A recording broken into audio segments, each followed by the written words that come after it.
হলে আমাদেরকে একতা হইতে হবে। আজকে দেখেন আমরা ড্রাইভার সাহেব কোনো কিছুতে আন্দোলন করি, আরে বাংলাদেশের সব কিছুর দাম বাড়ে, ওই অবহেলা ড্রাইভার সাহেবদের দাম বাড়ে না, ড্রাইভার সাহেবদের বেতন বাড়ে না।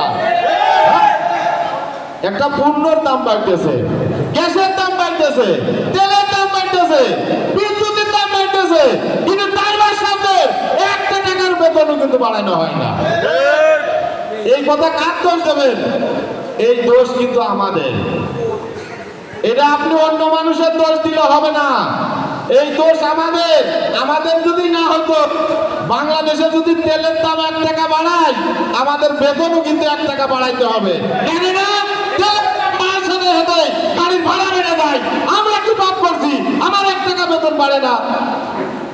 এইগুলা নিয়ে আসলে কেউ কথা বলে না। আসলে শ্রমিক থেকে নেতা হলে কি হবে?